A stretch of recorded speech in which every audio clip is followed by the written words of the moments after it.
नमस्कार। हम सब जो उत्तर भारत में रहते हैं और जो मुख्य रूप से हिंदी बोलते हैं, हिंदी में पढ़ते लिखते हैं, वो यह दावा तो करते हैं कि उनके भीतर एक राष्ट्रवादी भावना है, वो हिंदुस्तान को एक राष्ट्र राज्य के रूप में देखते हैं। लेकिन हम में से अधिकांश लोगों से जब यह पूछा जाता है कि वे दक्षिण भारत में कार्यरत रहे, सक्रिय रहे, कितने नेताओं को जानते हैं, कितने नेताओं की जो राजनीतिक गतिविधियां रही हैं उनके बारे में उनकी कोई गहरी समझ है, तो अक्सर हम सब थोड़े उदासीन नज़रिए से ही जवाब देते हैं। हमारे पास 2-3 नाम होते हैं जो हम लेते हैं, लेकिन उन नेताओं के भी के विचारधारा के बारे में, उनके कार्यों के बारे में हमारी कोई गहरी समझ नहीं होती है। अगर आप में से कुछ लोग यूपीएससी की तैयारी करते हैं तो शायद आप कामराज के बारे में कुछ बता सकते हैं, शायद आप यह बता सकते हैं कि करुणानिधि ने किस तरीके से काम किया, लेकिन बहुत सारे नेताओं के बारे में गहरी समझ का एक अभाव आमतौर पर हिंदी भाषी युवाओं के बीच में है। यानी कि ऐसे नेताओं के बारे में हमारे पास कोई गहरी जानकारी नहीं है जो कि उत्तर भारत के नहीं हैं। इस लिहाज से परख के इस अंक में मैं एक ऐसे नेता के बारे में आपको बताऊंगा जो वास्तव में तो राष्ट्रीय नेता थे,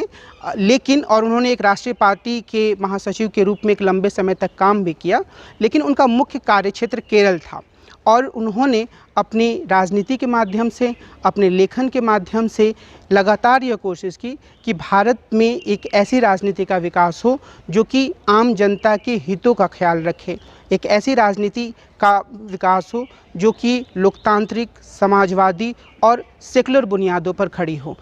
आज की परख के इस अंक में हम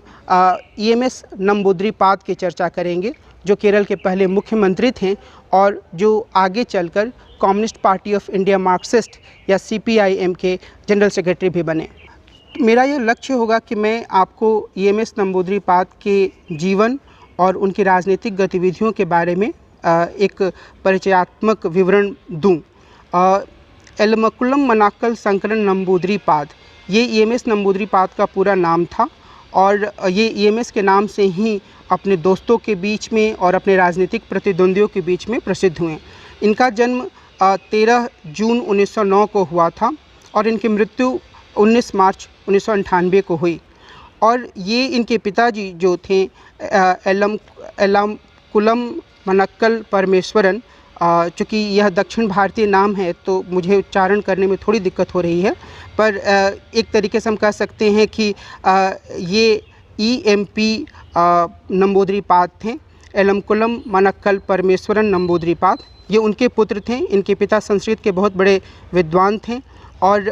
इनका जो परिवार था वह एक एरिस्टोक्रेटिक नंबूद्री परिवार था और पेरिंथला मना ताल्लुक जो है मलप्पुरम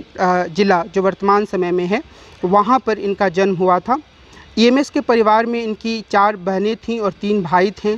2 भाई बहुत जल्दी मृत्यु के शिकार हो गए किन्हीं बीमारियों के कारण, और एक जो बड़े भाई थे वो मानसिक रूप से अस्थिर थे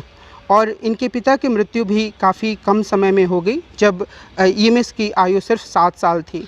ईएमएस को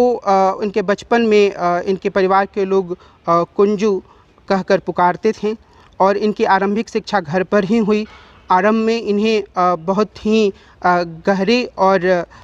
जिसे हम कह सकते हैं धार्मिक स्तर पर संस्कृत की शिक्षा देने की कोशिश की गई और इन्हें धर्म ग्रंथों को पढ़ने के लिए भी प्रोत्साहित किया गया। बाद के समय में इन्होंने मलयालम, हिंदी और इंग्लिश की शिक्षा भी हासिल की। इनकी माता यह चाहती थी कि ये संस्कृत के विद्वान बने, लेकिन जो ईएमएस थे, जो ईएमएस नंबूद्रिपाद के रूप में बाद में जाने गए, उनकी रुचि एक इस तरह की शिक्षा में नहीं थी और जैसे जैसे ईएमएस बड़े हुए उन्होंने अपने आसपास के परिवेश में जो एक सामंतवादी प्रवृत्ति या सामंतवादी व्यवस्था थी उसका विरोध करना उन्होंने शुरू कर दिया और बहुत ही कम उम्र में उन्होंने जर्नल्स में अपने आर्टिकल लिखने शुरू किए और एक जो सभा उस समय स्थापित हुई थी वल्लू नाडु योगाश्रमा सभा, उसके वो सेक्रेटरी बने। 16 वर्ष की उम्र में उन्होंने बहुत अपने कुछ और मित्रों के साथ मिलकर आसपास के समाज में जो बुराइयां थीं उनके बारे में लोगों को जागरूक करना आरंभ कर दिया। 1931 में ईएमएस ने एक पहल की, और जो कि उस समय उनके समाज में एक बहुत ही महत्वपूर्ण या क्रांतिकारी पहल मानी जा सकती है कि विधवाओं का पुनर्विवाह हो। और उन्होंने नंबूदरी कम्युनिटी में, जिस समुदाय से वो जुड़े हुए थे, उसमें इस तरीके के विवाह को प्रोत्साहन दिया। कुछ समय के लिए उन्हें जाति से बहिष्कृत भी किया गया, लेकिन मोटे तौर पर यह अप्रभावकारी रहा उनका यह बहिष्करण। और बाद में उन्होंने लगातार इस चीज़ का विरोध किया जहाँ पर वृद्ध पुरुषों के साथ युवा लड़कियों का विवाह कर दिया जाता था। यह एक सामाजिक कुरीति के रूप में मौजूद थी, जिसका कि ईएमएस ने लगातार विरोध किया। ईएमएस जैसे जैसे बड़े हुए उनका, और वो कॉलेज की शिक्षा की ओर पहुँचे ट्रावनकोर और कोचीन में, तो वहाँ पर उन्होंने भारतीय राष्ट्रीय कांग्रेस की राजनीति की ओर अपना रुझान पाया। और जब नेहरू एक बार पायनूर कॉन्फ्रेंस में बोलने आए तो उन्हें सुनने के लिए ईएमएस गए, और उन्हें उनका भाषण काफ़ी आकर्षक लगा और वो नेहरू की ओर आकर्षित हुए, उनके विचारों की ओर आकर्षित हुए और वो कांग्रेस से भी जुड़े। और उसके पहले भी वो मद्रास में ऑल इंडिया कांग्रेस कमेटी के कॉन्फ्रेंस में जा चुके थे। धीरे धीरे कई अन्य स्वतंत्रता सेनानियों से उनका मेल जोल बढ़ा, लेकिन यह वह दौर था जब हम यह कह सकते हैं कि जो पूरी देश की राजनीति थी और कांग्रेस की राजनीति थी, वह कई तरह के उथल पुथल से गुजर रही थी। ईएमएस जिस दौर में युवा हो रहे थे, उसी दौर में तकरीबन उन्हीं के उम्र के एक युवा भगत सिंह और उनके कुछ साथी फांसी के फंदे पर झूल चुके थे। कांग्रेस जो थी उसने सविनय अवज्ञा आंदोलन बाद के समय में वापस लिया, इससे भी एक निराशा का माहौल था। तो ईएमएस के मन में गांधी और कांग्रेस के प्रति एक तरह का शंका भाव जरूर पैदा हुआ। बाद के समय में जब 1934 में कांग्रेस के भीतर कांग्रेस सोशलिस्ट पार्टी का गठन हुआ, मुझे उम्मीद है कि आप इसके बारे में थोड़ी जानकारी रखते होंगे। जयप्रकाश नारायण और आचार्य नरेंद्र देव जैसे युवा नेताओं ने कांग्रेस के भीतर कांग्रेस सोशलिस्ट पार्टी की स्थापना की। ये चाहते थे कि कांग्रेस की राजनीति ज़्यादा वामपंथी दिशा में मुड़े। तो ईएमएस भी कांग्रेस सोशलिस्ट पार्टी के साथ जुड़े, और जो केरल के क्षेत्र की जो इकाई थी, वहाँ पर जो मुख्य नेता या मुख्य काम जो देखने का जिम्मा था, वो ईएमएस के हाथ में आया और ईएमएस कांग्रेस सोशलिस्ट पार्टी के साथ जुड़कर काम करने लगे। लेकिन यह वह दौर था जिसमें कि कम्युनिस्ट नेता भी, क्योंकि सीपीआई कई तरीके के उथल पुथल का सामना कर रही थी, कई बार इसे सरकार से प्रतिबंधों का सामना करना पड़ रहा था, तो उसके नेता भी कांग्रेस के भीतर आकर काम कर रहे थे। तो ईएमएस उस समय सीधे तौर पर मार्क्सवाद की ओर नहीं झुके थे, लेकिन धीरे धीरे उन्होंने और गहरा अध्ययन करना शुरू किया। मार्क्स के लेखन का जो अध्ययन था,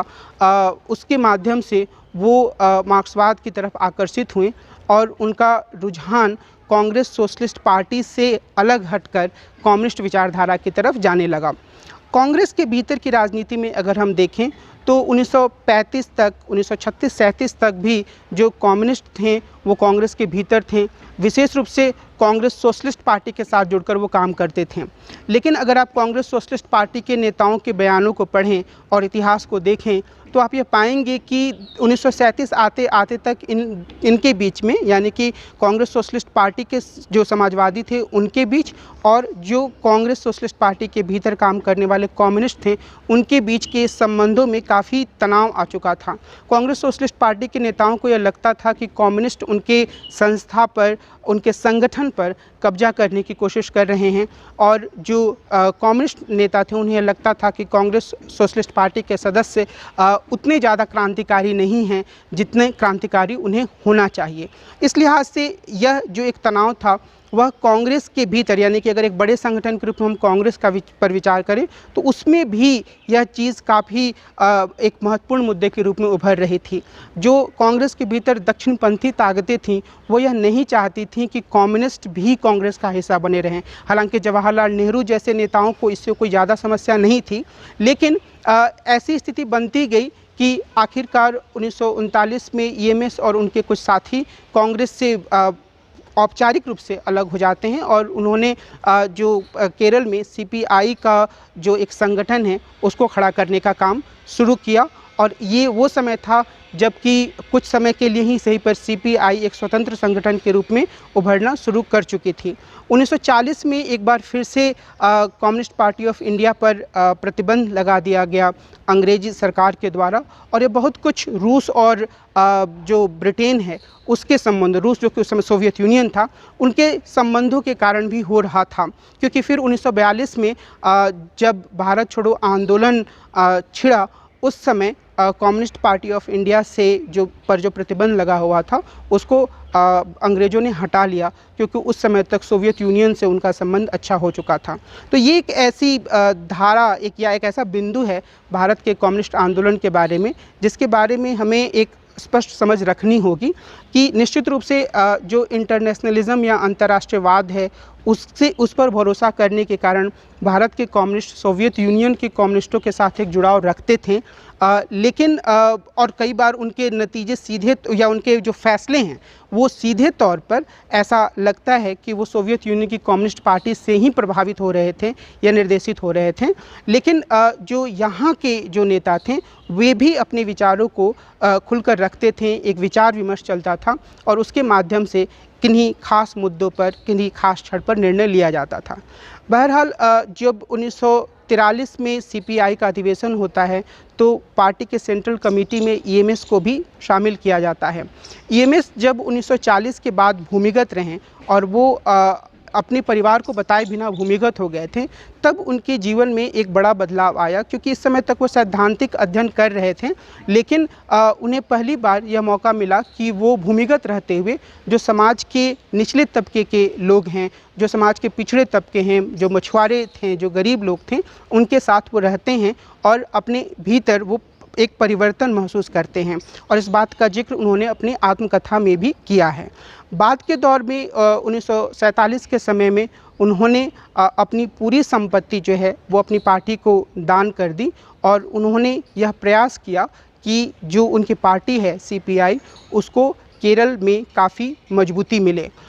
जो और हम अगर कम्युनिस्ट पार्टी के इतिहास को देखें तो हम ये जानते हैं कि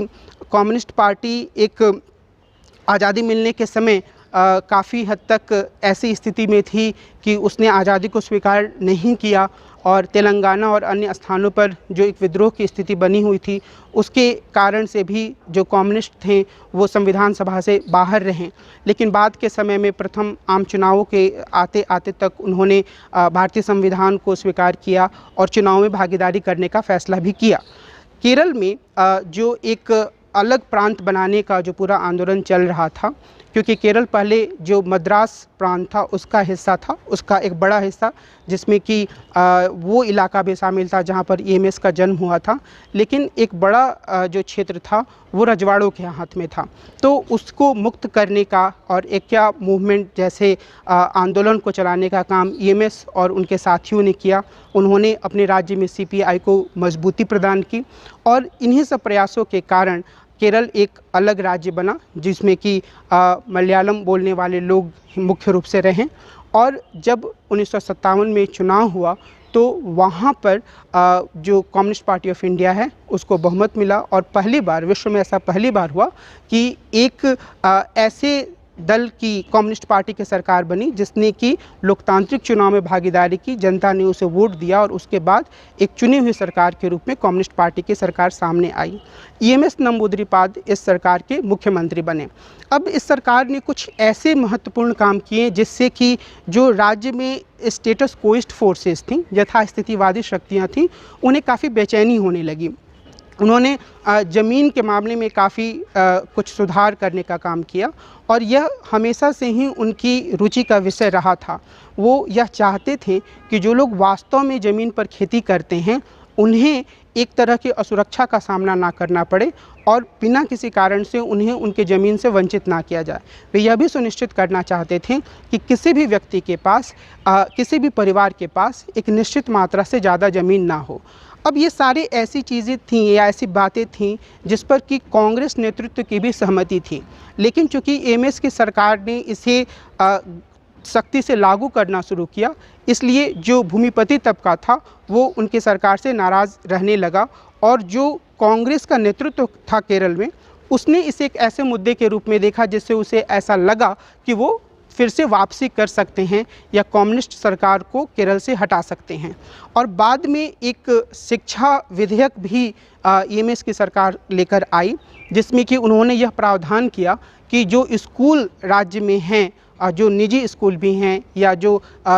चर्च के द्वारा स्कूल चलाए जाते हैं, उस पर भी नियंत्रण रखा जाए और उनका जो पाठ्यक्रम है उस पर भी सरकार की दखलंदाजी हो या सरकार यह तय करे कि वो किस तरह की चीज़ों को पढ़ा रहे हैं। तो इन सारे कदमों के चलते केरल में ईएमएस की सरकार के विरोध करने वाले जो महत्वपूर्ण या प्रभुत्वशाली तबके थे वो एक साथ इकट्ठे होने लगे और इन्हीं मौक़ों का फ़ायदा उठाकर जवाहरलाल नेहरू की सरकार ने, जो कि केंद्र में प्रधानमंत्री थे, उन्होंने ईएमएस की सरकार को बर्खास्त कर दिया। बहुत से जो टीकाकार हैं वह यह मानते हैं कि शायद मुख्य रूप से यह कांग्रेस अध्यक्ष इंदिरा गांधी की सोच थी कि उन्होंने केरल में पार्टी के नेताओं की बातों से प्रभावित होकर अपने पार्टी के प्रधानमंत्री को यह कदम उठाने के लिए मजबूर किया। लेकिन निश्चित तौर पर इस बात से तो इनकार नहीं किया जा सकता है कि चूँकि नेहरू खुद प्रधानमंत्री थे, इसलिए वो इस दोष से मुक्त नहीं हो सकते हैं कि उन्होंने एक चुनी हुई सरकार को बर्खास्त किया। नंबूद्रिपाद कुछ समय के लिए 67 से 69 के बीच फिर से राज्य के मुख्यमंत्री रहे और उन्होंने बहुत सारे प्रगतिशील काम करने की कोशिश की। तो एक मुख्यमंत्री के रूप में उनका कार्यकाल इसलिए विशिष्ट माना जा सकता है क्योंकि उन्होंने अपने कार्यकाल के दौरान आम लोगों की भलाई के लिए बहुत सारे काम करने की कोशिश की। इसके अलावा जब वो एक कम्युनिस्ट पार्टी ऑफ इंडिया के सदस्य थे, लेकिन जब एक ऐसी स्थिति आई कि कम्युनिस्ट पार्टी ऑफ इंडिया का विभाजन होने लगा तो उन्होंने जो नई पार्टी बन रही थी उसके साथ जाने का फैसला किया। असल में यहाँ पर एक बार फिर से हम जो भारत की जो कम्युनिस्ट पार्टी थी यानी कि जो सीपीआई थी 1964 से पहले, उसके भीतर की अंदरूनी खींचतान को समझ सकते हैं। और यह जो अंदरूनी खींचतान थी उसमें एक एक्टर के रूप में, एक कर्ता के रूप में सोवियत यूनियन की कम्युनिस्ट पार्टी की भी महत्वपूर्ण भूमिका थी। और बाद में जब चीन में क्रांति हो गई तो चीन की कम्युनिस्ट पार्टी भी एक महत्वपूर्ण प्लेयर के रूप में उसमें भाग लेने लगी। लेकिन कभी भी हमें इस बात को इतने सरलीकृत रूप में नहीं देखना चाहिए कि सीधे तौर पर रूस की कम्युनिस्ट पार्टी या चीन की कम्युनिस्ट पार्टी के निर्देश पर ही हिंदुस्तान की कम्युनिस्ट पार्टी के नेता काम कर रहे थे।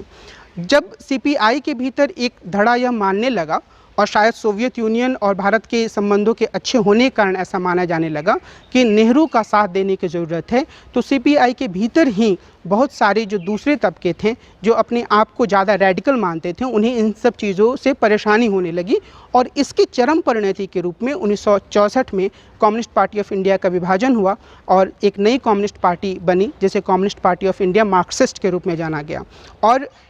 उसके पहले ही ईएमएस जो थे वो सीपीआई के जनरल सेक्रेटरी बन चुके थे। जब अजय घोष का देहांत हुआ तो वो जनरल सेक्रेटरी थे, लेकिन बाद में वो नई पार्टी के साथ जुड़े और उसके पॉलिट ब्यूरो के सदस्य बने और इस पार्टी के जनरल सेक्रेटरी भी वो बने 1977 या 1977 में। और एक लंबे समय तक यानी कि 1992 तक वो इस पार्टी के जनरल सेक्रेटरी रहे। और इस दौर में एक वाम मोर्चे की राजनीति आगे बढ़े, इसकी उन्होंने कोशिश की। उन्होंने यह प्रयत्न भी किया कि गैर कांग्रेसवाद की राजनीति आगे बढ़े, लेकिन उसके साथ ही ऐसे शक्तियां आगे बढ़ें जो कि अलग अलग राज्यों या क्षेत्रीय शक्तियों का प्रतिनिधित्व करती हैं। तो ये उनकी राजनीति का एक स्वरूप रहा जो इस समय लगातार आगे बढ़ा। ईएमएस जब communist party of India Marxist के जनरल सेक्रेटरी थे तो इसी समय मंडल आयोग की सिफारिशों को लागू करने का फैसला किया गया और ईएमएस ने वीपी सिंह की सरकार के इस फैसले की जोरदार तरफदारी की और उन्होंने इस बात पर बल दिया कि यह जो पूरा फैसला है वह एक प्रगतिशील फैसला है। हालांकि उन्होंने यह भी साथ में कहा कि जो क्रीमी लेयर हैं ओबीसीज़ में, उन्हें आरक्षण का लाभ देने की आवश्यकता नहीं है, क्योंकि ऐसा होने पर जो वास्तव में ज़रूरतमंद लोग हैं उन्हें इसका फ़ायदा नहीं मिलेगा। अगर हम ईएमएस नंबूद्रिपाद के लेखन पर ध्यान दें तो हम यह पाएंगे कि असल में उन्होंने बहुत सारी किताबों की रचना की और वो लगातार कॉलम लिखते रहे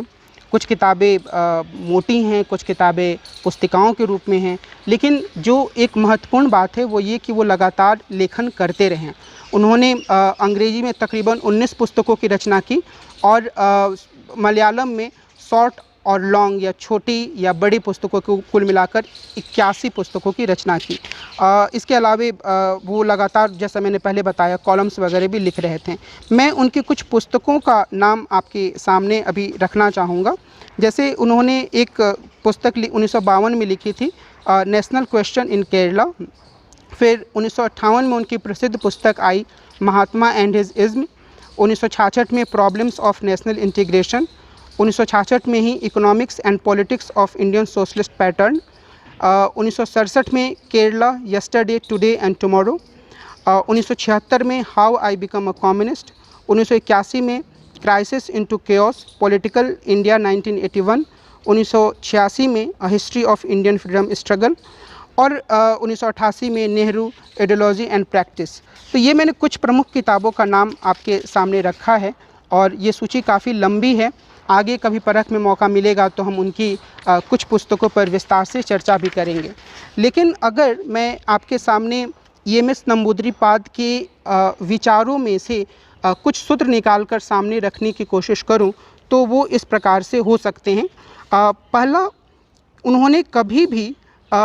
इस बात को कम करके नहीं आंका कि जो एक लोकतांत्रिक आंदोलन होता है एक देश के भीतर, उसका विकास करने में संस्कृति की महत्वपूर्ण भूमिका होती है। और वो इस बात पर जोर देते रहें कि जब तक हम संस्कृति के पहलू, यानी कि लोग किस तरीके से अपनी परंपराओं से जुड़े हुए हैं, लोग किस तरीके से अपनी प्रथाओं को देखते हैं, उनके साथ एक संवाद नहीं बनाते हैं, और भले ही वो आलोचनात्मक संवाद हो, लेकिन जब तक हम उससे संवाद नहीं करते हैं, हम एक लोकतांत्रिक आंदोलन की दिशा में आगे नहीं बढ़ सकते हैं। दूसरे स्तर पर उन्होंने इस बात पर बल दिया कि जो हर राज्य है हिंदुस्तान का, उसमें जिस तरह की स्थितियां मौजूद हैं, उसका विस्तार से, गहराई से अध्ययन किया जाना चाहिए और उस गहराई से अध्ययन करने के बाद ही हम उस राज्य के बारे में कुछ स्पष्ट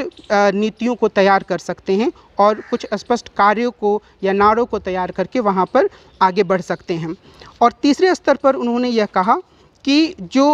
सत्ता है उसका विकेंद्रीकरण होना चाहिए और उसमें जीवन के तमाम क्षेत्रों के लोगों को शामिल किया जाना चाहिए, भले ही उनका राजनीतिक जुड़ाव किसी भी पक्ष से हो, और ऐसा होने पर ही किसी राज्य का विकास हो सकता है। यह बात उन्होंने मुख्य रूप से केरल के संदर्भ में कही थी, पर मुझे लगता है कि अगर हम इस सूत्र को हिंदुस्तान के किसी भी राज्य पर लागू करें तो वो उतना ही प्रासंगिक होगा।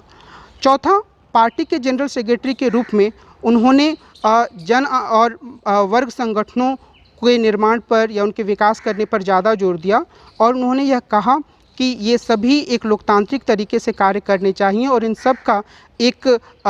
बड़ा आधार बनाने में एक बहुत ही एक इनकी स्वतंत्र भूमिका होती है। तो अलग अलग तरीके के जन संगठन बने, वर्ग संगठन बने और वो स्वतंत्र रूप से या स्वायत्त रूप से काम करें, इस पर उन्होंने जोर दिया। और पाँचवें स्तर पर मैं ये, या पाँचवें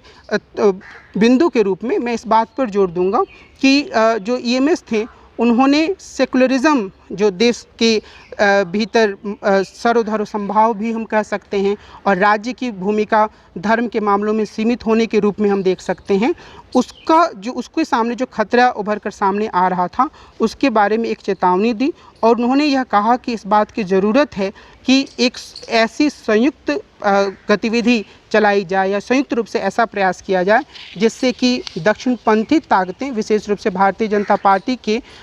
उभार को चुनौती मिले। और जब वो ये बात कह रहे थे तो उस समय भारतीय जनता पार्टी केंद्र में सत्तारूढ़ हो चुकी थी। तो ये कुछ ऐसे प्रमुख बिंदु हैं जो कि EMS के लेखन से उभर कर सामने आते हैं और उन्होंने बहुत ही गहराई से इस बात को सामने रखा कि किस तरीके से भारतीय राष्ट्रीय आंदोलन में गांधी ने एक महत्वपूर्ण भूमिका निभाई, लेकिन कैसे अलग अलग जो वर्ग पर आधारित कारक थे वो गांधी की राजनीति को भी प्रभावित कर रहे थे।